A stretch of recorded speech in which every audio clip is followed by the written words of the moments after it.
Olá pessoas, aqui é Mari, sejam bem-vindas e bem-vindos ao meu canal. E hoje, dando continuidade ao livro de Chiara, Anarcafeminismo, vou entrar na segunda parte do livro, que está escrito assim, olha, escuta.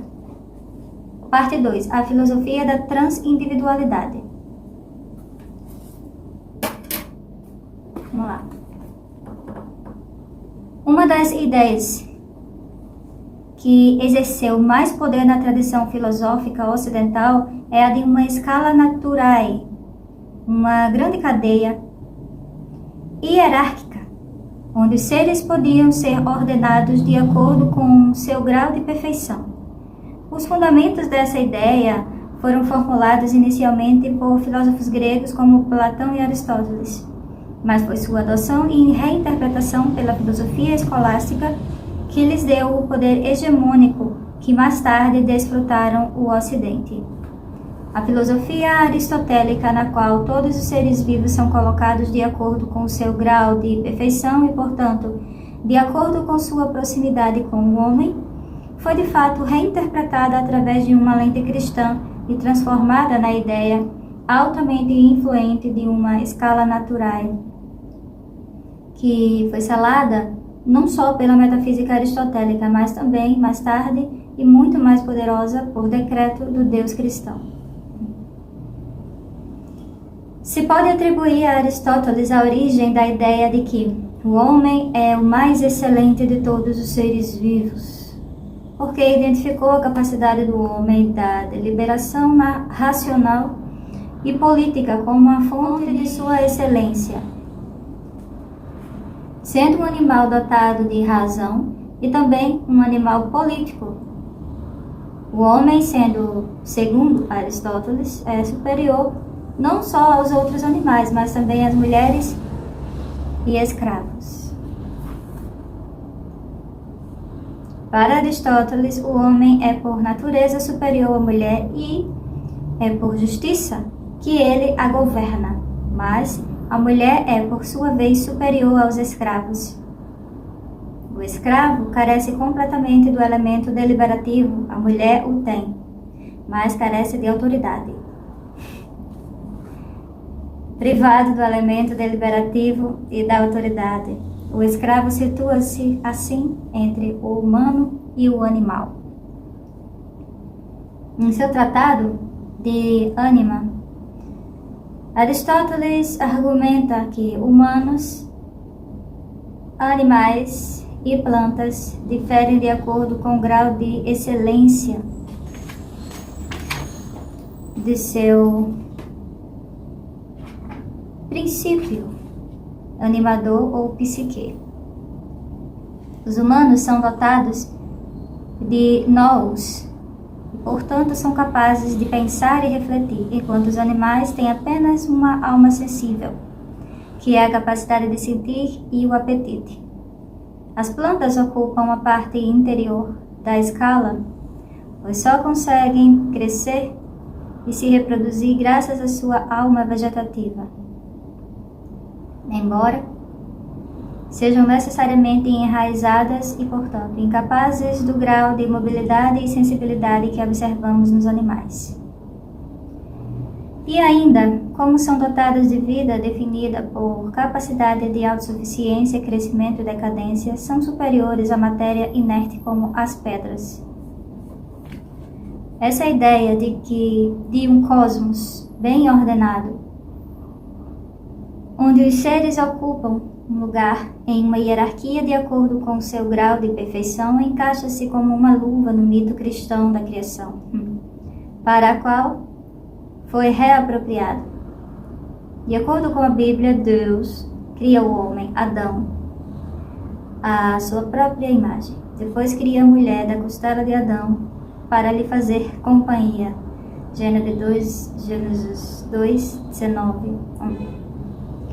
E então dá a Adão o poder de nomear todas as coisas naturais que o cercam, simbolizando assim o seu domínio sobre o resto da natureza. Enquanto Aristóteles acredita que os animais são dotados de uma alma sensível, um princípio anímico, para Tomás de Aquino, o grande sistemizador da filosofia aristotélica, que ele compatibilizou com a fé cristã. O homem tem domínio absoluto sobre os animais porque Deus os entregou para que pudesse matá-los e dispor deles como quisesse, sem qualquer reconhecimento por qualquer princípio anímico que eles pudessem ter.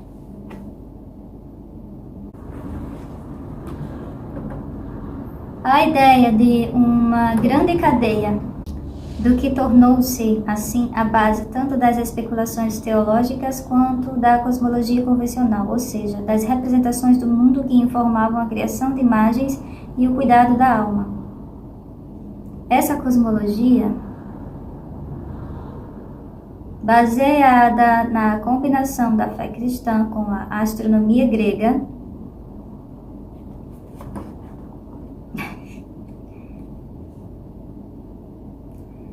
era antes uma etnoastronomia em si mesma, ou seja, uma astronomia que justificava o princípio organizador do etnos grego, como Silva Winter observou.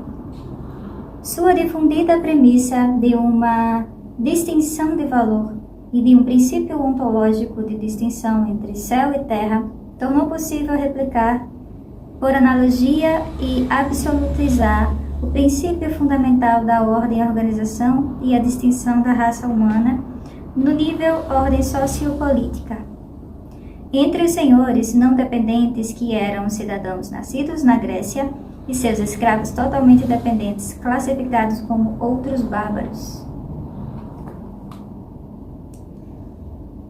Essa distinção de valor, princípio sociogênico ou chave mestra simbólica de vida-morte, foi replicada no nível da sociedade intragrega, tanto em termos de gênero, correlativamente, como entre homens que eram cidadãos e mulheres que eram seus dependentes. É essa noção de um princípio fundamental da não homogeneidade de substância, de um dualismo fundamental entre céu e terra, alma e corpo, que ajudou a justificar uma ordem política que dominava alguns corpos em nome da superioridade ontológica dos outros. No final da Idade Média, filósofos em busca de uma nova abordagem científica do mundo foram, em muitos casos, perseguidos justamente por questionar essa ideia de uma grande cadeia, do que significava também questionar tanto os dogmas estabelecidos quanto a ordem política que eles sustentavam. Lembremos que em 1600, Giordano Bruno foi queimado na fogueira como herege, por defender que o universo é infinito, enquanto em 1633, Galilei foi preso e forçado a se arrepender por manter a visão copernicana do mundo, heliocentrismo, entre parênteses. Enquanto as mulheres, como veremos mais adiante, foram perseguidas como bruxas. Por que a Igreja lutou tanto contra a ideia de que a Terra não está no centro do universo e que o mundo é infinito? Enquanto na visão de mundo aristotélica e escolástica o universo é fechado e ordenado qualitativa e teleologicamente, na visão científica moderna o universo é infinito, quantitativo e é composto de matéria e movimento. No primeiro, a Terra está no centro do universo e rodeada pelos vários céus, culminando assim no motor imóvel que é o próprio Deus. Aristóteles concebeu o mundo em termos puramente qualitativos. Ele dividiu o universo em várias partes compostas de diferentes qualidades e correspondentes de diferentes graus de perfeição. Neste universo há, por um lado, o mundo sublunar, cujos elementos terra, água, ar e fogo se movem descrevendo órbitas circulares que são perfeitas. Por outro lado, além da Lua estão os céus concebidos como esferas, como o Sol e os demais planetas, constituídos por uma substância incorruptível, éter, entre parênteses. Orbitando em círculos perfeitos, além da esfera das estrelas fixas, que é o limite do universo aristotélico, está o primeiro motor imóvel, o primeiro princípio de tudo, imaterial, entre parênteses, porque a matéria está sujeita à corrupção. Fecha parênteses. Puro pensamento do pensamento. Com a imperfeição de um lado e toda a perfeição combinada em movimento imóvel do outro, é fácil ver porque a Igreja adotou esse ponto de vista. E seu acordo com os dogmas da fé ajuda certamente a explicar sua permanência. O argumento deste livro é que, para repensar os papéis dos corpos sexuados e generificados, precisamos repensar o papel dos corpos em geral, não apenas repensando a ideia escolástica aristotélica de uma grande cadeia de ser ou escala naturae, mas também seus próprios pressupostos metafísicos e ontológicos. O iluminismo europeu, juntamente com o advento da ciência moderna, desafiou essa imagem do mundo ao substituir a ideia de um cosmos hierárquico pela de um mundo mecânico composto de matéria e movimento.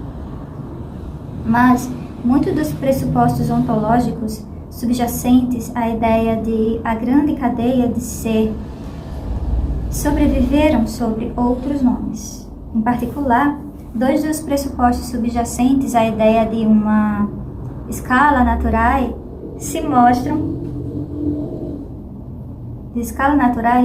particularmente duradouros. O dualismo, mente e corpo, e o que poderíamos chamar de seu individualismo metodológico subjacente. A imagem do homem como o mais excelente dos seres vivos se baseava para Aristóteles no fato dele ser plenamente dotado de razão e capacidade deliberativa. Para Tomás de Aquino e outros teólogos cristãos, essa excelência passou a ser percebida pelo fato de um homem ter sido criado à imagem de Deus, que o colocou acima de todos os seres vivos. A cosmovisão cristã reforçou assim o dualismo corpo-mente.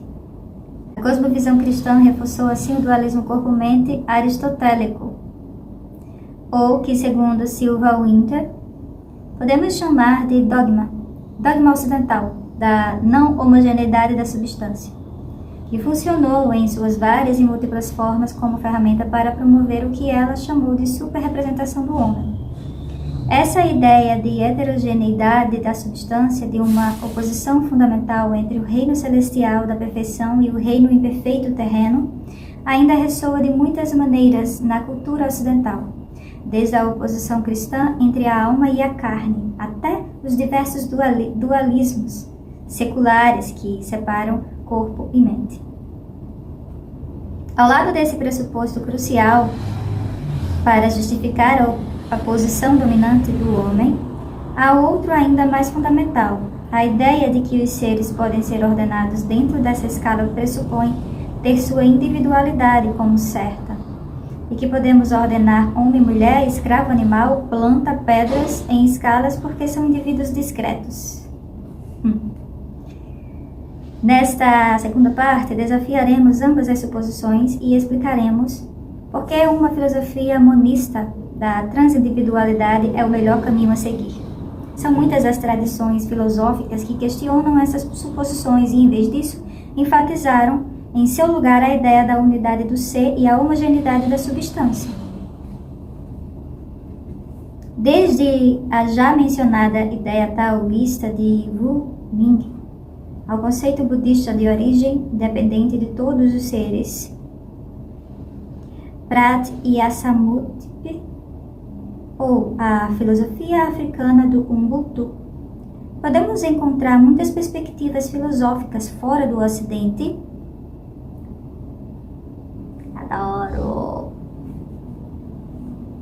Que questionam tanto o corpo quanto o dualismo ou o individualismo metodológico descrito acima. Mas mesmo no Ocidente existem filósofos que forneceram ferramentas para isso. No próximo capítulo, nos concentraremos na contribuição de Baruch Spinoza, filósofo judeu nascido em Amsterdã em 1632, em uma família de origem marrana, e cuja filosofia pode ser corretamente dividida como uma anomalia selvagem. Havia muitas razões para isso, a começar pelo fato de que, posicionada como esta entre a tradição mística judaica e a visão de mundo científico europeu moderna, escapa em grande parte a fácil divisão ideológica entre as tradições filosóficas orientais e ocidentais. Não por acaso, a jornada filosófica de Spinoza começou com sua excomunhão. Não é incomum que filósofos que questionam as autoridades de uma determinada época acabem perseguidos. Mas o que chama a atenção na vida de Spinoza é que ele foi excomungado pela comunidade judaica por suas visões heréticas, mesmo antes de se tornar filósofo.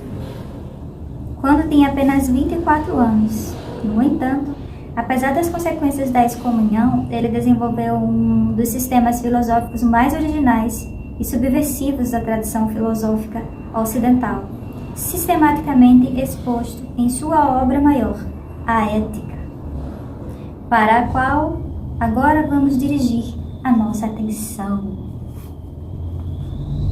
Aí agora eu vou entrar no capítulo 4, tá? Que essa parte foi tipo a introdução do que a gente vai observar na segunda parte do livro, como ela organiza. A segunda parte do livro é da seguinte forma, ó. Deixa eu mostrar aqui rapidinho. Relembrar, né? Porque eu já escrevi aí no conteúdo, tem como vocês acessarem a hora que quiser, tá? Na descrição de cada vídeo eu tô sempre repetindo a ordem do sumário, tá? Sim, aí a segunda parte tá escrito assim, ó. 4. A individualidade, a transindividualidade. 5. A filosofia do transindivíduo como transindividual filosofia. 6. Mulheres em processo, mulheres como processo. E aí acaba a segunda parte do livro. Só que agora eu tô entrando no 4, tá? A parte 4 está dentro da segunda parte do livro, então é o início da segunda parte do livro. Tá? Vamos lá, vou ler. Isso está na página 103. Da individualidade à transindividualidade. Desculpa. Graças à instituição de Etienne Balibar, de que o conceito da individualidade de Spinoza é melhor entendido como transindividualidade, e as leituras feministas de Spinoza, argumentamos que a mais monista de todas, as ontologias, também pode ser a mais pluralista. O ponto de partida implícito da filosofia de Spinoza, assim como a filosofia da transindividualidade, por ele é inspirada, é que há ser mais do que nada. Esse ponto de partida não deve ser entendido como um marqué no sentido de princípio governante ou muito menos como um governo do ser, mas como um mero começo. Que haja ser não diz nada ainda sobre seu ordenamento e menos ainda sobre seu governo. Por que ser então? Porque, como lemos na Ética, fica evidente que poder não existir é carecer de poder, e poder existir é ter poder. Deste modo, se o que existe necessariamente não apenas seres infinitos, então estes são mais poderosos que um ser absolutamente infinito, o que é um absurdo. Então, ou não existe nada, ou há também um ser absolutamente infinito. Mas existimos, seja em nós mesmos ou em algo mais, que necessariamente existe. Portanto, existe necessariamente um ser absolutamente infinito. Esta é, em nossa opinião, a mais bela lição do espinosismo. Se há 20 pessoas nessa sala, então necessariamente há um ser absolutamente infinito. Para evitar que esse ser seja classificado como distintas substâncias, independentemente de seu número, Spinoza o identifica com a substância mesma. Esta é definida como o que é em si mesmo e se concebe por si mesmo, ou seja, aquele cujo conceito não requer o conceito de outra coisa, a partir do qual deve formar-se. Isso acontece no decorrer da parte 1 da Ética, apropriadamente chamada de Deus, de Deo.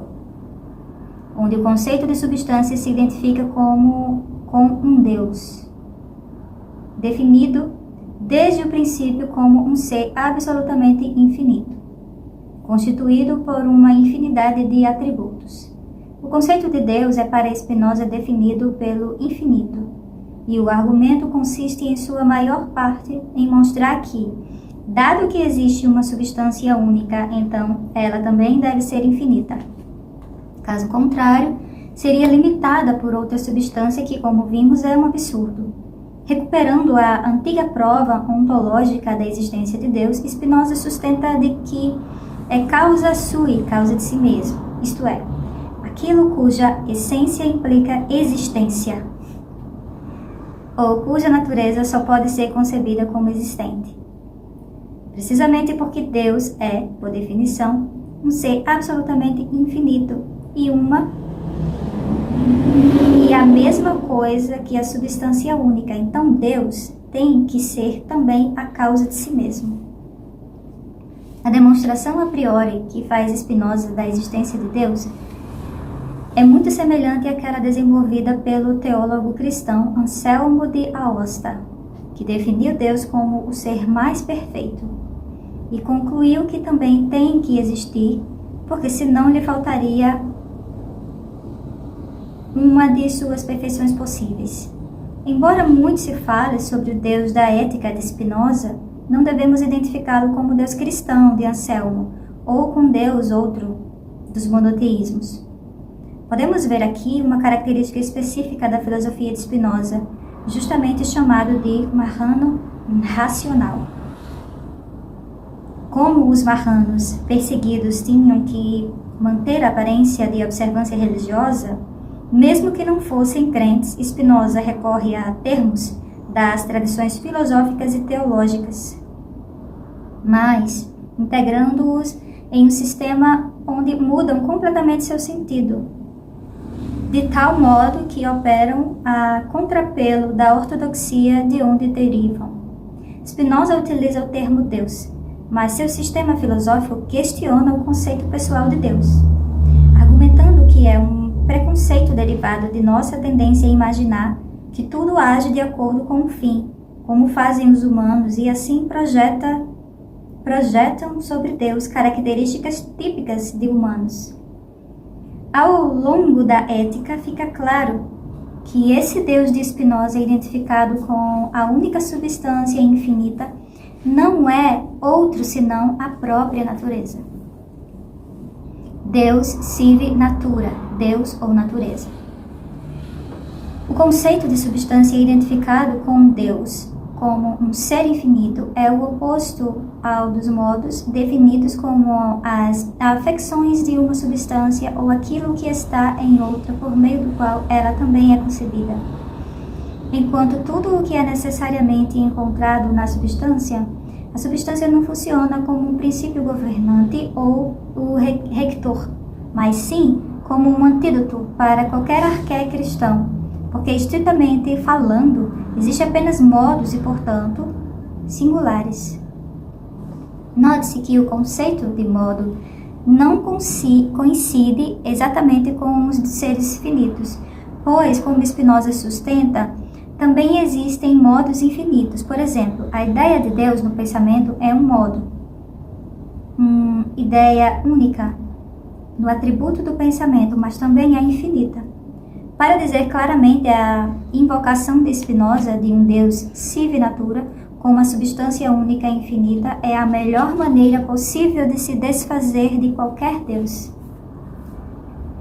Segundo Spinoza, tudo o que sabemos é que essa substância se expressa por modos infinitos e em atributos infinitos. Entre os atributos infinitos que pertencem à substância, apenas dois, segundo Spinoza, são acessíveis: o pensamento e a extensão. Se considerarmos que o atributo é o que o intelecto percebe da substância como constituinte de sua essência, e que a substância é o que é por si mesma e é concebida por si mesma, é fácil entender porque tais atributos são, por definição, infinitos. Se houvesse um limite para eles, então haveria outra substância. Pelo contrário, sabemos que a substância pode se expressar de infinitas formas, mas também que a maioria dos humanos só percebe o pensamento, a extensão.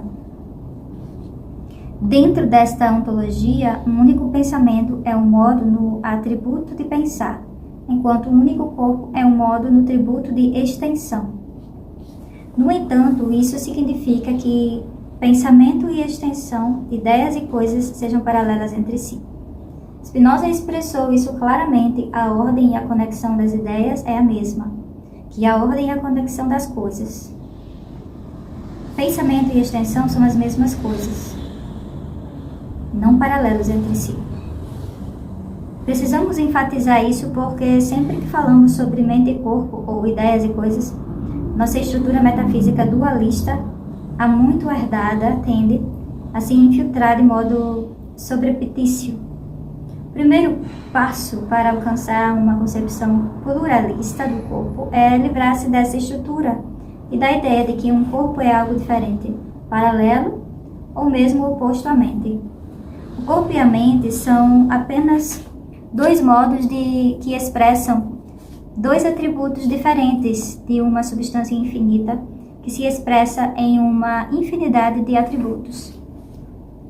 Pode-se até dizer que esses foram os dois atributos de substância de Spinoza, escrevendo na Amsterdã no século XVII. Considerou os dois únicos a que temos acesso. Proveniente de uma família marrana e, portanto, exposto à teologia judaica e cristã, juntamente com a filosofia cartesiana em voga na época, Spinoza vivia em um mundo onde o pensamento e a extensão eram considerados os atributos padrão da existência modal. Mas não há nada na estrutura ontológica aqui descrita que nos impeça de imaginar uma possível expansão dessa lista de atributos que podemos acessar. Por exemplo, pode-se argumentar que as descobertas da astrofísica contemporânea poderiam nos levar a ampliar essa lista. Por um lado, a maioria das teorias astrofísicas contemporâneas, reconhecidas com sua ênfase no infinito do universo, confirmam a intuição fundamental de Spinoza de uma única substância infinita, que acessaríamos como extensão e pensamento. Mas, por outro lado, eles também ressaltam que, em última análise, sabemos muito pouco sobre a natureza desses atributos. As investigações atuais sobre a natureza da materialidade podem revelar novos e insuspeitos atributos da substância. Em particular, descobertas sobre a natureza da matéria escura e da energia escura podem abrir novos caminhos nessa direção. Por exemplo, embora saibamos muito pouco ou quase nada sobre isso, acredita-se agora que a energia escura compõe grande parte do universo, reduzindo a matéria visível existente, ou seja, a matéria ordinária composta de átomos, e apenas uma pequena parte disso. Apesar de ser uma anomalia selvagem, entre aspas, dentro da modernidade, Spinoza viveu e pensou em seu tempo. Então, podemos supor que novas descobertas ou percepções sobre sistemas filosóficos distintos, mas similares, podem nos obrigar a revisar a lista de atributos. Portanto, não devemos cair na tentação de interpretar o pensamento e a extensão como um retorno a uma metafísica dualista, mas como uma primeira aproximação a uma lista de atributos que, como Spinoza diz explicitamente, são infinitos. Em inglês, como todos os idiomas filosóficos ocidentais, imbuído de pressupostos dualistas. Sempre que dissemos ideia, imediatamente assumimos que é um conteúdo mental. E quando dizemos body, corpo, assumimos que isso deve ser algo distinto ou mesmo oposto à mente ou alma. Mas isso só se deve à influência de alguns milênios de dualismo cristão e metafísico que ainda ressoam em nossa linguagem.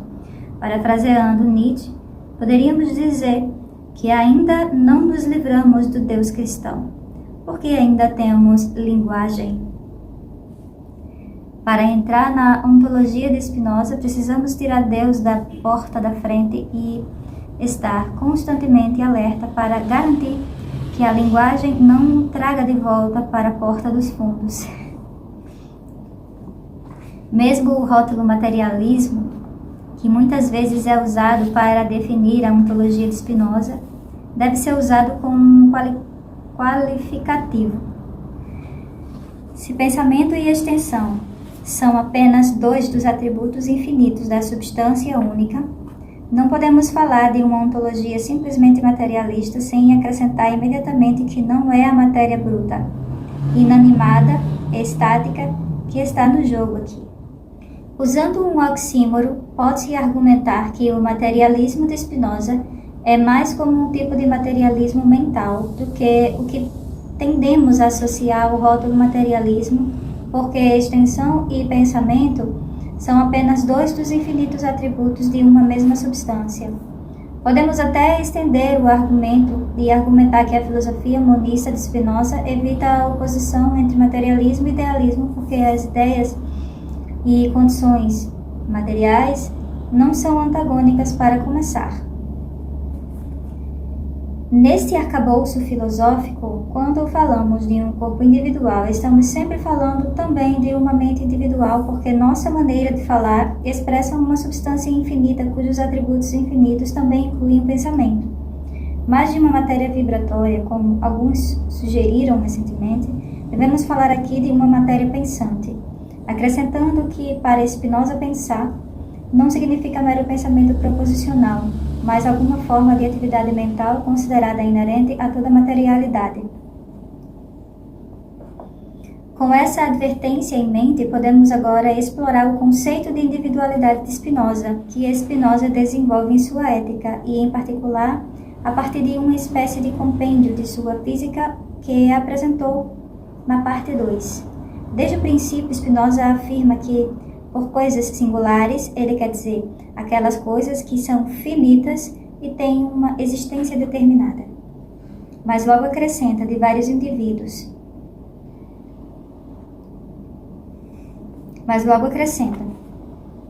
Abre aspas, se vários indivíduos correrem de tal maneira que juntos são causa de um efeito, considero-os todos nessa medida uma só coisa, fecha aspas. A princípio temos uma concepção de indivíduo que enfatiza a ação e, portanto, a possibilidade de unir mais indivíduos em um só. Então, em seu argumento, Spinoza diferencia entre corpos simples que se distinguem apenas pela proporção entre movimento e repouso, de modo que, se este último permanece igual, todos os indivíduos que dele participam permanecem sendo o mesmo indivíduo. E mais complexo, onde o critério de continuidade na individualidade é se os indivíduos que substituem o que saíram são da mesma natureza. Um exemplo do corpo simples é uma bala de mosquete, enquanto um exemplo de corpo mais composto seria um ser humano. Na linguagem contemporânea, podemos dizer que os corpos simples permanecem os mesmos se seus componentes químicos são mantidos juntos, enquanto os corpos complexos permanecem os mesmos se, por exemplo, a água que sai de um corpo humano na forma de suor ou excremento se repõe com indivíduos da mesma natureza, ou seja, com os mesmos átomos de H2O. A imagem que Spinoza oferece aqui é a de um processo contínuo de individuação que une constantemente indivíduos mais simples a mais complexos. Nesta ontologia, todos os indivíduos, mesmo os mais simples, nunca são apenas matéria bruta e inerte. Spinoza é explícito ao afirmar que esses mecanismos de associação são comuns, tanto aos seres humanos quanto aos outros indivíduos, todos animados em um grau diferente. A afirmação de que todos os corpos são até certo ponto animados, que é uma consequência de seu monismo, contrasta diretamente com a influência hierárquica aristotélica, escolástica do ser, segundo a qual seres humanos, animais e plantas são até certo ponto animados, mas não pedras, porque estas são simplesmente matéria morta. Não se trata uma forma de animismo, se por isso entendemos a doutrina segundo a qual todos os seres são animados por espíritos semelhantes à alma humana. Spinoza é muito crítico dessas formas de animismo e as considera um tipo de projeção antropomórfica, motivada pelo fato de que os humanos estão cientes do seu desejo, mas desconhecem suas causas e, portanto, agem com vistas a um determinado fim e tendem a projetar esse pensamento teleológico ao seu redor. A posição de Spinoza, segundo a qual todos os seres são até certo ponto animados, é mais parecida com a do filósofo panpsiquistas contemporâneos, que pensam que alguma forma de atividade mental é onipresente e inerente a qualquer forma de materialidade, mas não projetam nela traços humanos. O panpsiquismo é uma visão que remonta à história da filosofia, não apenas ocidental, que recentemente ganhou atenção especial devido ao fracasso do dualismo metafísico, bem como ao fisicalismo das ciências naturais, em fornecer uma visão do mundo convincente. Se o dualismo metafísico oferece uma visão principalmente dicotômica da natureza e em sem fim de problemas para explicar como cérebros e corpos interagem, a posição fisicalista é incapaz de explicar como ou por que a consciência surge, de repente, da matéria não consciente em animais e humanos. Pode parecer contraintuitivo acreditar com Spinoza que onde há extensão há pensamento. Não é assim que experimentamos as coisas imediatamente. Achamos que queremos ler um livro e depois o lemos. Experimentamos querer um copo de água e depois beber. Mas isso, segundo Spinoza, é porque o ser humano tem consciência do seu desejo, mas não conhece as causas por trás dele. Então, pensamos que é nosso pensamento que tem o poder de colocar nosso corpo em movimento, ao invés da ordem e conexão das ideias sendo o mesmo que a ordem e conexão das coisas. No entanto, tanto neste como em muitos outros casos, nossas percepções comuns podem ser enganosas. Antigamente isso acontecia com muita frequência, teorias científicas quase sempre aceitas hoje, como o heliocentrismo. A ideia de que a Terra gira em torno do Sol não se ajustam à nossa percepção imediata das coisas. Podemos ver o Sol em sua trajetória pelo céu. E são necessários alguns milênios para convencer os seres humanos a abandonar uma visão que parecia tão respaldada por nossa experiência comum. Andamos na Terra e não caímos. Na época em que Spinoza escreveu, cientistas como Galileu Galilei foram presos por pensar que a Terra não era plana e que não é o centro do universo. Seus pontos de vista iam não apenas contra o dogma da igreja da época, mas também contra o senso comum. Não caímos se andamos na Terra. Então, como pode ser redonda? Vemos todos os planetas ao nosso redor. Então, como não podemos ser o centro do universo? Atualmente adotamos visões tão contraintuitivas, portanto, não há razão a priori para descartar o monismo, porque parece contraditório. Hoje supomos que Galileu estava certo e que, por razões desconhecidas da Idade Média, é possível andar na Terra com a impressão de que ela é plana, embora, na verdade, seja redonda. Então, é possível que muito do senso comum de hoje esteja igualmente errado. Quando sabemos sobre a extensão e pensamento para provar um caso ou outro, se é verdade que, por exemplo, a energia escura que se diz que compõe a maior parte do universo realmente existe, embora não saibamos quase nada sobre isso. A consciência de quão pouco sabemos não deveria nos levar a, pelo menos, suspeitar de experiência comum. Desenvolvimentos recentes em física e neurociência aproximam-se do monismo espinosista e possivelmente explica o recente renascimento do interesse pelo Panpsiquismo, de Philip Goff, resume esses desenvolvimentos de uma maneira muito útil. O senso comum nos diz que apenas os animais têm algo próximo a uma mente e uma vida interior, porque gatos e cães respondem a nós. Parecem ter sentimentos, sensações e experiências, mas plantas e mesas e moléculas aparentemente não. Elas não nos respondem. Não podem devolver uma bola para nós se a jogarmos para elas. Os panpsiquistas negam esse fato do senso comum. De acordo com o panpsiquismo, as menores partículas da matéria, como elétrons e quarks, têm uma forma muito básica de vida mental. Mesmo um elétron tem uma. Isso pode parecer loucura e um erro lógico, mas, na verdade, é a solução mais simples e elegante para um impasse gerado por pontos de vista opostos.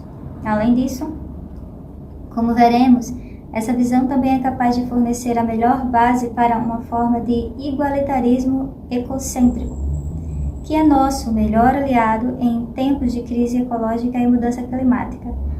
A imagem do mundo que emerge da versão do panpsiquismo de Spinoza é excêntrica. Distancia-se de formas anteriores de panteísmo, devido à sua ênfase das individualidades concebidas como transindividualidades, enquanto para os pensadores panteístas todo o universo da natureza é Deus, para Spinoza todo modo está em Deus, ou na única substância infinita, mas não é Deus em si mesmo. Nesta imagem, começamos com os indivíduos mais simples e depois com processos mais complexos de associação e dissociação que criam outras individualidades, como lemos em uma passagem fundamental na segunda parte da Ética.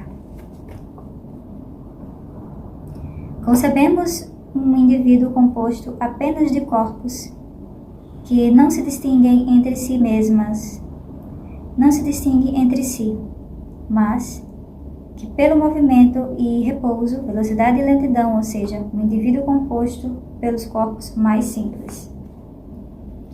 Mas se agora concebêssemos outro composto por um número de indivíduos de distinta natureza, descobriríamos que ele pode ser afetado de muitas outras maneiras e ainda manter sua natureza. Porque como cada parte dele é composta por um número de corpos, cada parte irá, portanto, sem qualquer mudança em sua natureza, mover-se ora mais devagar, ora mais rápido, e consequentemente comunicar seu movimento mais rápido ou mais lentamente aos outros.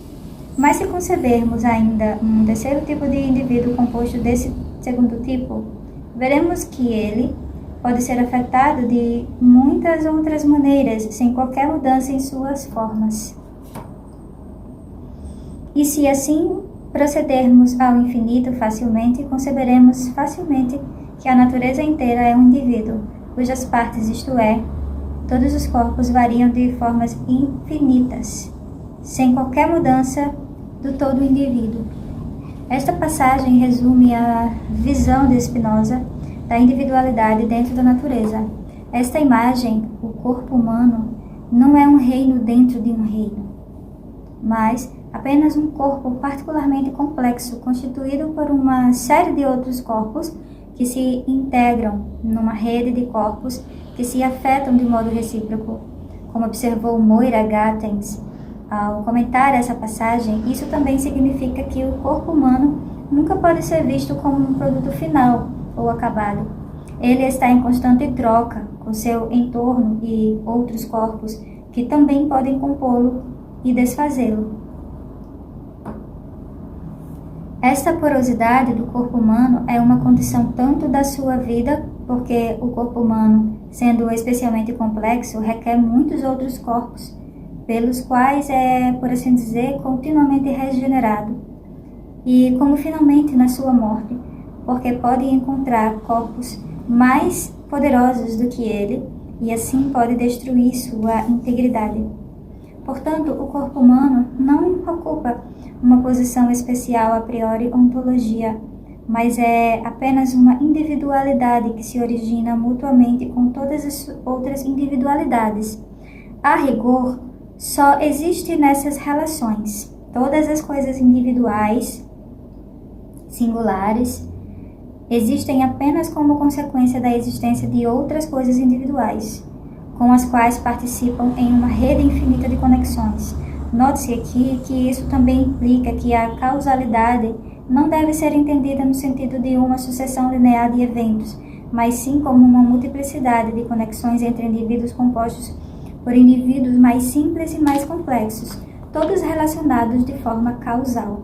Assim, cada indivíduo é composto e decomposto a todo momento por outros indivíduos com os quais se individualiza por meio de um processo que envolve tanto seus níveis infraindividual quanto supraindividual.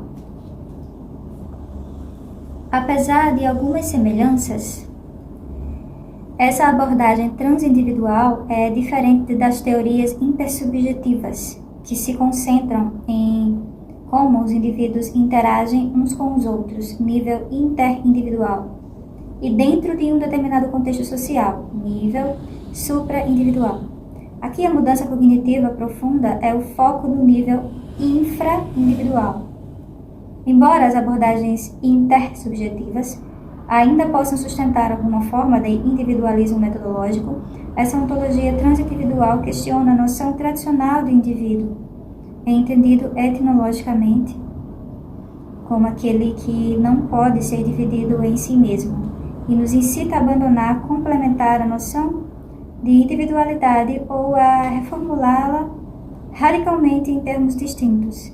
É para capturar essa novidade, bem como a complexidade dos mecanismos que dão forma a qualquer individualidade, que argumentava Balibar. A individualidade de Spinoza deve ser entendida como uma transindividualidade. Isso não significa que os indivíduos desaparecem.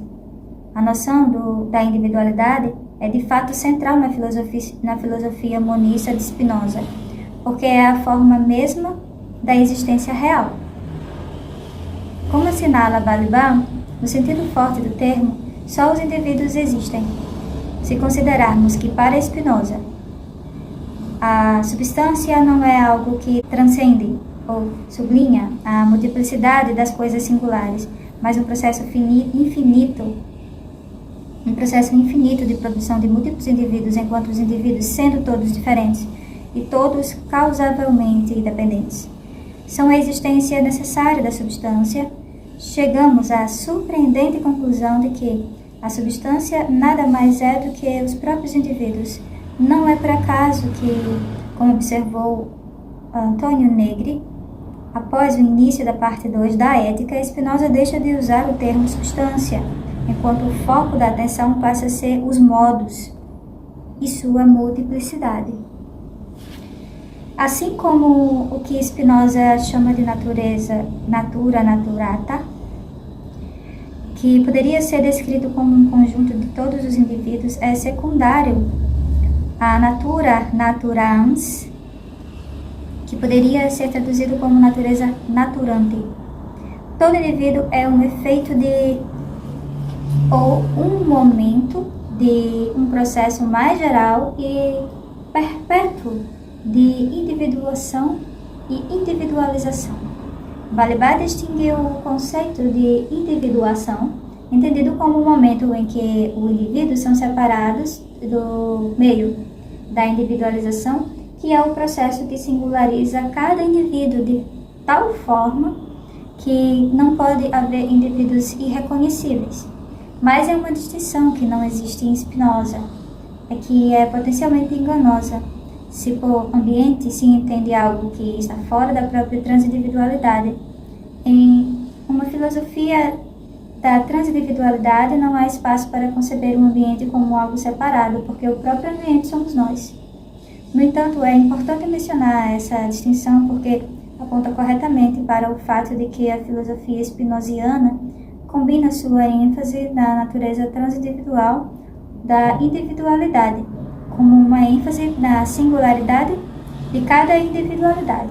Somos corpos transindividuais, não porque somos todos o mesmo, mas justamente pela natureza singular das relações que possibilitam cada processo de individualização. Existem indivíduos para Spinoza, só que eles nunca são átomos, muito menos sujeitos. São processos, resultado de constantes movimentos de associação e dissociação que conectam indivíduos mais simples com outros indivíduos simples, mas também com outros mais complexos que não cessam de fazer e desfazer um corpo. Para ter uma ideia grosseira, mas esperançosamente eficaz, do que queremos dizer. Pense em como nossos corpos são feitos e decompostos pelos alimentos que passam por eles.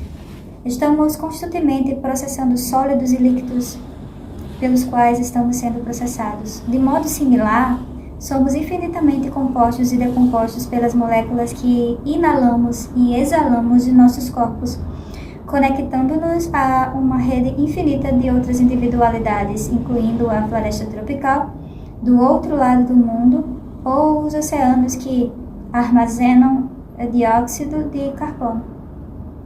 Mas, também no nível infraindividual, quando comemos uma salada, ela é processada pelos micróbios bacterianos em nosso ecossistema digestivo e, portanto, é corretamente descrita como um encontro entre dois conjuntos de infraindividuais dentro do corpo transindividual, mas geral de um ser humano.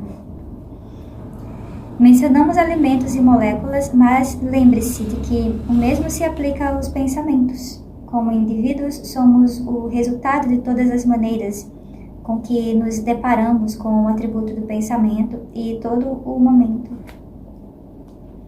Seja este livro que você está lendo ou um telefonema que você recebeu esta manhã, como vimos, isso se deve porque a ordem e a conexão das ideias é a mesma que a ordem e a conexão das coisas, já que as ideias nada mais são do que enunciados do corpo. Pensar deixa de ser um privilégio da espécie humana. Essa natureza processual de composição corporal não é uma característica particular dos corpos humanos, ainda que sua natureza seja particularmente complexa e, portanto, exija muitos outros indivíduos para sua própria sobrevivência. Como insistiu a Sana Sharp em sua leitura da Ética de Spinoza, todos os corpos são criados por encontros entre eles que modificam tanto o corpo que encontra quanto o corpo que é encontrado e, portanto, também seus afetos, ou seja, sua capacidade de agir ou ser acionado para aumentar seu poder ou perdê-lo. Consequentemente, tais encontros são bons e ruins para um corpo, pois aumentam ou diminuem sua constituição característica ou o que Spinoza chamou de seu conatus. Segundo Spinoza, todo ser se esforça para representar seu ser.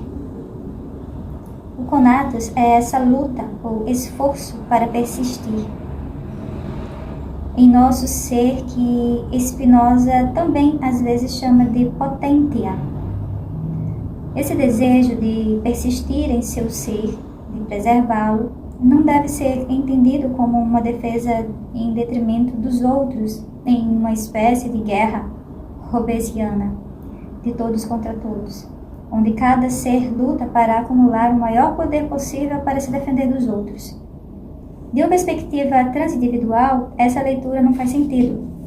Para começar, o conatus se aplica a todo e cada um dos seres, incluindo o indivíduo mais simples como uma rocha, que se esforça para persistir em seu ser através da energia armazenada nas ligações químicas entre seus átomos.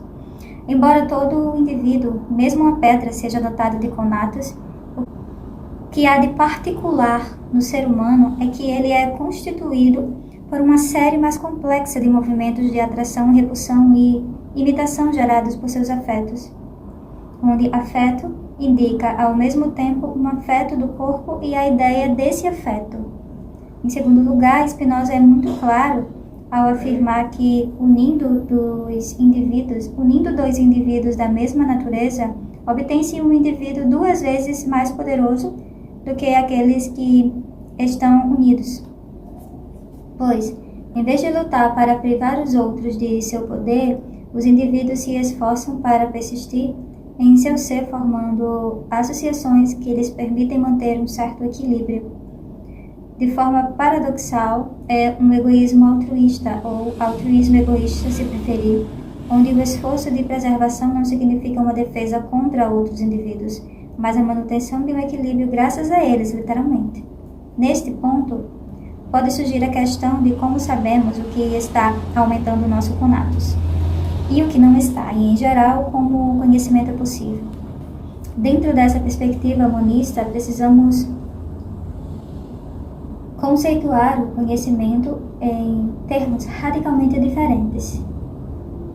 Para começar, se os indivíduos são sempre transindividuais e se corpo e mente são apenas modos dentro de vários atributos de uma substância única, então nenhuma separação radical entre o sujeito cognoscente e seu objeto pode substituir. Consequentemente, nessa perspectiva, a questão epistemológica central não é mais como um conhecimento é possível, mas como os erros podem ocorrer. A resposta de Spinoza é bastante convincente. Os erros ocorrem porque, como indivíduos complexos, somos afetados de tantas maneiras que muitas vezes resultam em confusão. O nosso marrano racional afirma que nada pode acontecer no corpo que não seja percebido pela mente. Mas também sublinhou que a forma como um corpo é afetado depende tanto do corpo que afeta como do corpo afetado, de modo que a confusão pode resultar de um estado de corpo afetado e não simplesmente daquilo que o afeta. Isso acontece com bastante frequência porque os seres humanos têm consciência e na maioria das vezes eles estão cientes de seus apetites, mas as causas deles permanecem inconscientes. E as duras penas podem aprender a rede infinita de causas e efeitos que afetam seus corpos. Spinoza é muito claro ao afirmar que cada ser se esforça para persistir em seu quanto in si est, ou seja, porque é e os seres humanos são modos finitos complexos, nada menos, mas também nada mais. Por exemplo, se vimos um unicórnio à nossa frente, é provável que isso se deve a um processo fisiológico em nosso corpo, que altera nossa percepção dessa maneira específica. Mas, se não tivermos consciência de suas causas e permanecermos no nível difuso da experiência, atribuímos isso a ter um unicórnio diante de nós. O erro é, portanto, resultado de um conhecimento incompleto.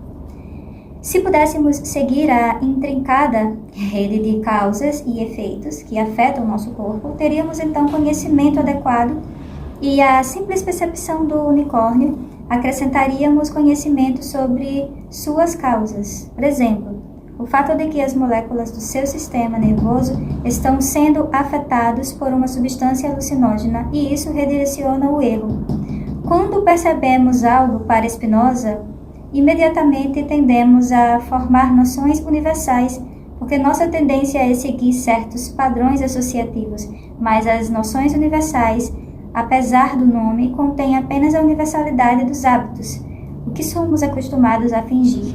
Nesse sentido, eles se opõem ao que Spinoza chama de noções comuns, propriedades partilhadas por todas as coisas que podem, portanto, ser concebidas de forma adequada.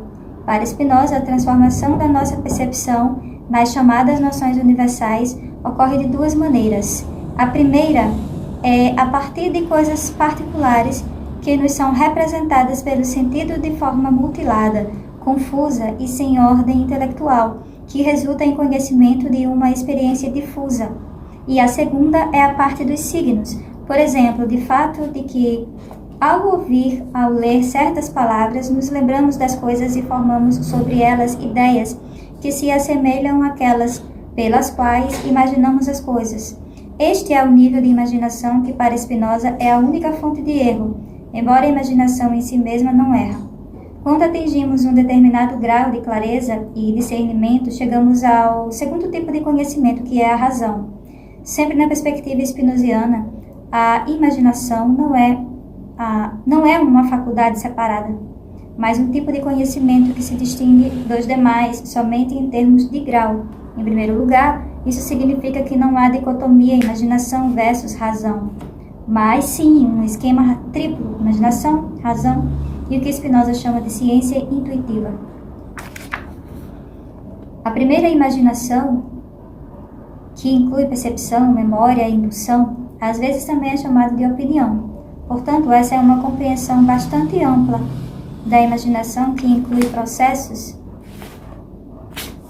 como a indução, que muitos prefeririam associar à razão ou ao intelecto. O segundo tipo é o conhecimento, é a razão. O segundo tipo de conhecimento é a razão e é gerado pelo fato de termos noções comuns, ideias adequadas da propriedade das coisas. O terceiro é a ciência intuitiva, que parte de uma ideia adequada da essência formal de alguns dos atributos de Deus para um conhecimento adequado da essência das coisas, para caracterizar esse tipo de conhecimento. Spinoza já dá como exemplo a intuição matemática. Enquanto a razão e a ciência intuitiva sempre produzem ideias adequadas, a imaginação, como mencionamos anteriormente, é a única causa da falsidade. No entanto, como Spinoza deixa claro, não é necessariamente falso. As imaginações da mente, consideradas em si mesmas, não contêm erro, pois se a mente, ao imaginar coisas inexistentes como presentes, soubesse também que essas coisas não existem na realidade, ela atribuiria esse poder de imaginar a uma virtude de sua própria natureza e não a um defeito, especialmente se essa faculdade de imaginar dependia unicamente de sua própria natureza, isto é, se essa faculdade de imaginar que a mente tem força, que a mente tem fosse livre. Se essa faculdade de imaginar que a mente tem fosse livre.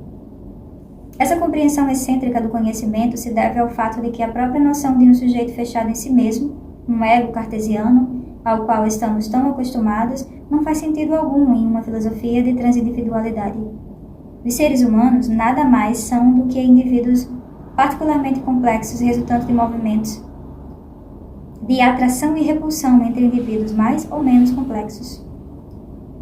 Ou seja, não são entidades dadas, mas processos, teias de relações afetivas, que nunca se dão de forma definitiva.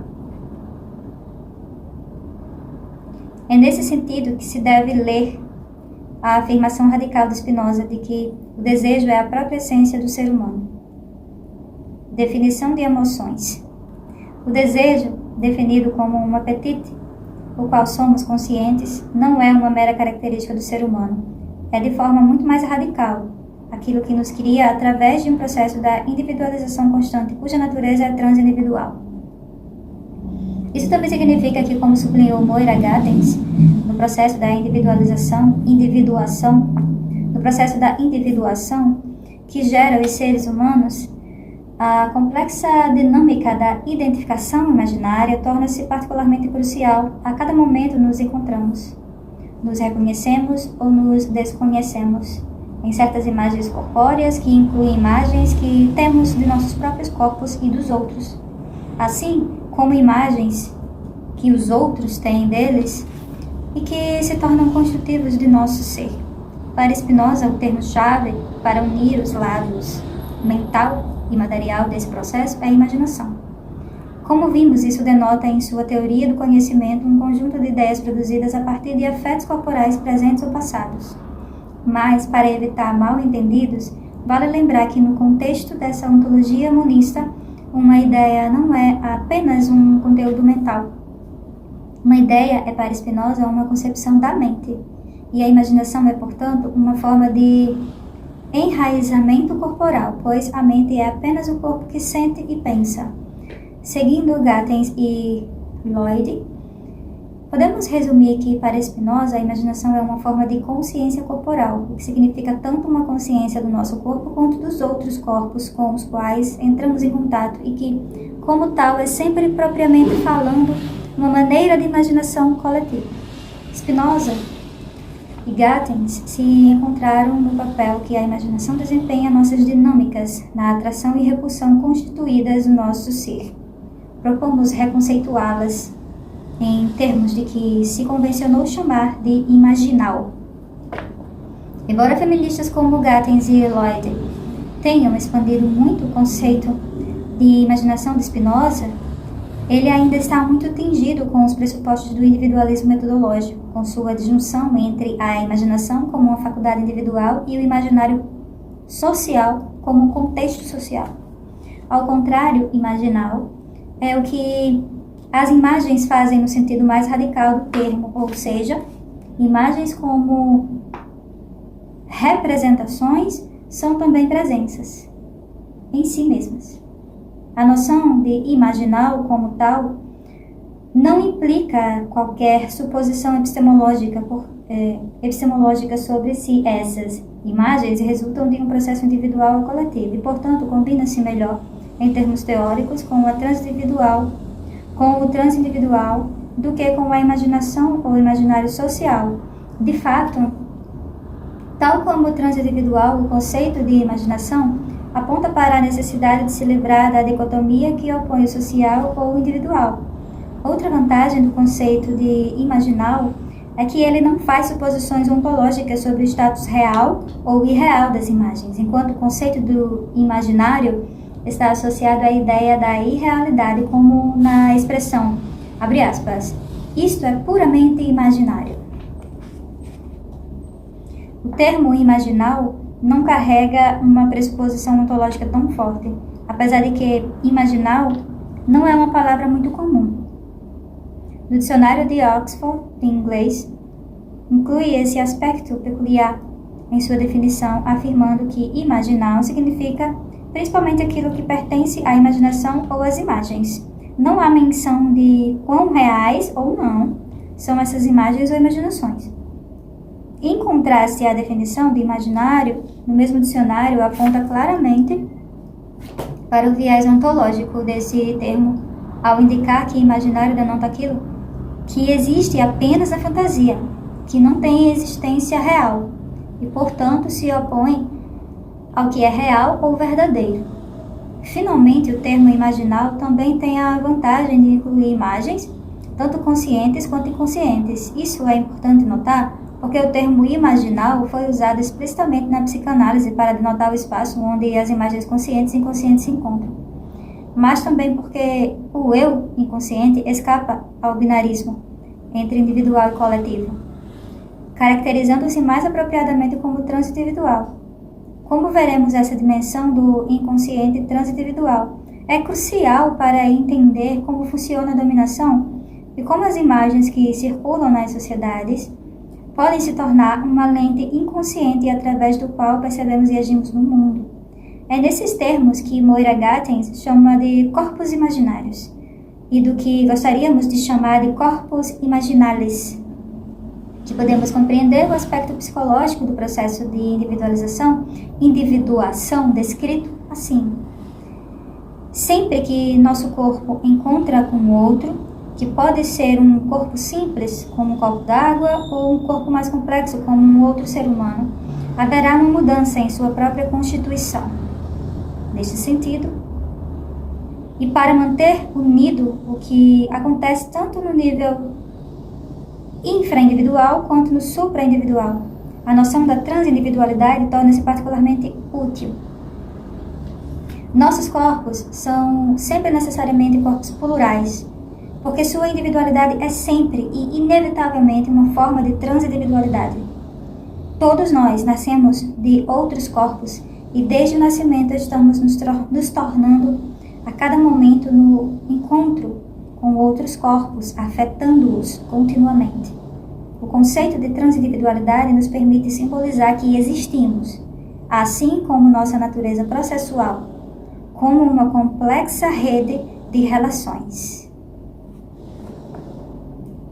Prontinho, finalizei o capítulo 4 para vocês. Então, por favor, compartilha, curte, comenta, apoia do jeito que você pode, tá bom? Um cheiro e até a próxima. Tchau!